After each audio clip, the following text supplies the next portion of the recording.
Karena hanya orang yang tidak tahu yang mudah menyalahkan sesuatu. Karena ketidaktahuannya terhadap sesuatu itu. Ya. Jadi tidak ada, kalau orang mengerti dia tidak mudah menyalahkan orang lain. Hanya orang yang tidak tahu yang mudah menyalahkan sesuatu. Karena ketidaktahuannya. Iya. Karena nggak mau masuk. Kita tuh di dalam berok tapi nggak mau masuk. Apa yang di dalam? Betul. Dan satu lagi, kita ketika melihat sesuatu, kita harus masuk dulu, bukan lihat dari luar. Jadi bagaimana saya bisa mengerti Pemalang kalau saya belum pernah ke Pemalang? Apa karena saya mendengar cerita dengan Pak Sugeng lalu saya bicara, oh Pemalang itu saya tahu persis. Nah itu yang salah. Ketika kita sudah masuk, baru kita tahu, oh ini yang Pemalang. Jadi karena ketidaktahuan orang mudah menyalahkan. Itu sebabnya kita selalu harus belajar pengetahuan apapun. Maksudnya pengetahuan apapun, baik pengetahuan umum masyarakat, pengobatan, kebudayaan atau apapun, sehingga akhirnya dengan banyak cabang-cabang pengetahuan kita tahu, akhirnya suatu saat kita akan tahu di saat bagaimana pengetahuan ini layak kita gunakan. Karena setiap pengetahuan itu ada gunanya. Walaupun bagi sebagian orang remeh suatu pengetahuan, tapi tetap akan ada gunanya. Dengan banyak pengetahuan itu kita akhirnya tahu menempatkan sesuatu pada tempatnya. Itu pengetahuan. Al-Quran juga turun tidak langsung sekaligus, bertahap dan sesuai dengan keadaannya, sesuai dengan masalah. Ketika ada masalah dan baginda Nabi tidak mendapatkan jawaban, datanglah ayat. Dalam kehidupan juga begitu, dalam pengetahuan juga begitu. Itu sebabnya pengetahuan akhirnya bercabang-cabang. Ada pengetahuan tentang biologi, ada pengetahuan tentang fisika, ada pengetahuan tentang matematik. Ya itu pengetahuan. Ada pengetahuan tentang akhlak, hubungan masyarakat, ada pengetahuan tentang pengobatan, baik modern maupun tradisional, semua ada hubungannya dan semua harus kita pelajari. Dan ketika kita tidak memahami suatu pengetahuan, stop kita berbicara. Kita cukup mendengar, menyimak. Jadi kelemahan masyarakat kita adalah itu terkenal di dunia. Kelemahan masyarakat kita, dia lebih mudah komen sebelum melihat sesuatu sampai selesai dia langsung komen. Padahal ketika kita ingin mengomentari sesuatu, harus kita lihat suatu kejadian itu secara utuh, jangan setengah-setengah. Karena ketika kita melihat sesuatu secara setengah, maka pasti komentar kita akan salah. Tapi kalau kita lihat secara keseluruhan, maka komentar kita akan benar. Dia sekarang yang lagi heboh soal azan juga. Itu karena orang melihat secara setengah-setengah. Apalagi memang ada orang jahat yang sengaja memotong kata-katanya. Ya, memotong kata-katanya tidak seperti itu. Bagi orang-orang yang memang ingin mencari kesempatan untuk memperburuk keadaan, langsung juga digunakan untuk menyerang sesuatu. Jadi kita syarat menjadi mukmin itu adalah dia mesti cek and recheck. Dia mesti melihat dari sisi manapun. Dan dia tidak boleh berbicara ketika modalnya belum cukup untuk melihat sesuatu. Ketika modal sudah cukup untuk melihat sesuatu, baru dia boleh berbicara agar tidak ikut menyebarkan kesalahan. Jadi soal azan itu tidak seperti apa yang beredar itu. Itu sudah dipotong kata-katanya.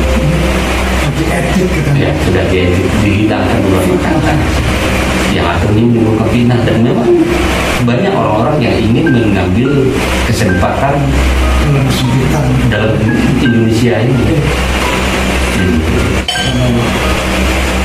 Makanya kita ya mulai dari diri kita, pemirsa, mulai dari pemirsa diri kita untuk melihat sesuatu harus secara utuh.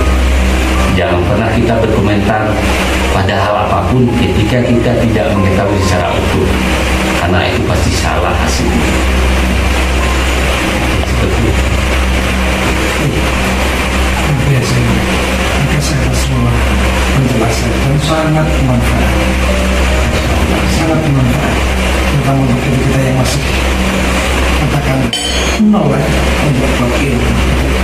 Banyak sekali yang sangat bermanfaat. Insya Allah semua yang perlu katakan akan menjadikan kita lebih introspeksi kita.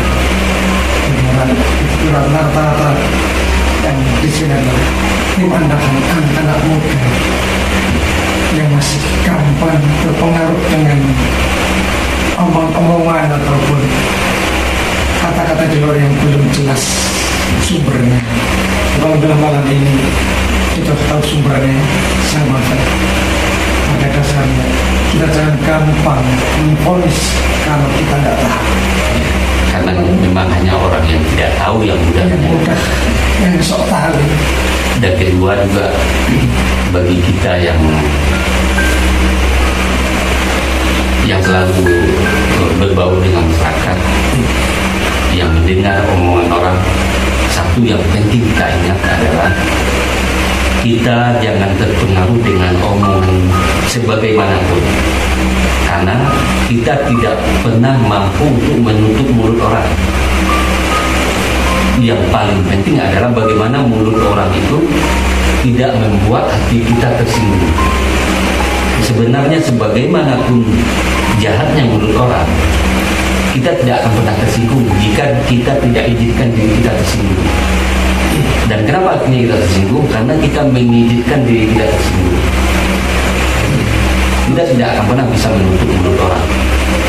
Ada cara menutup mulut orang adalah kita jahit mulutnya, tapi kan tidak mungkin. Itu sebabnya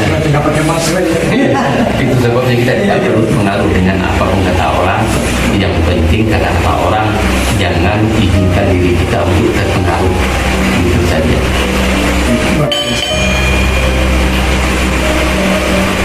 Insya Allah di malam yang terakhir bulan Rajab kita dapat belajar yang berharga, sangat berharga.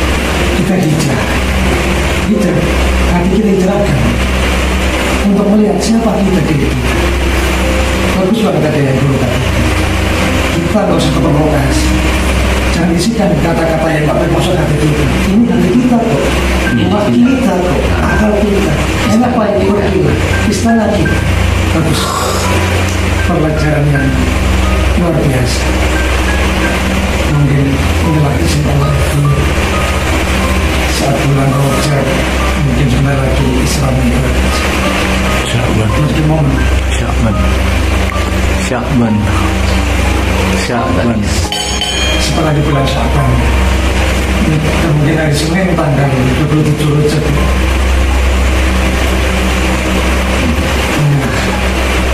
Mudah-mudahan pemirsa di sana bisa hijrah hati untuk lebih baik. Karena hijrah bukan berarti kita pindah tempat, mungkin seperti dulu ini. Sekarang jadikan hati kita hijrah untuk jalan yang lebih baik, mengerti agama dan kehidupan kita sendiri. Kita menolak kehidupan orang lain salah, mungkin salah gitu.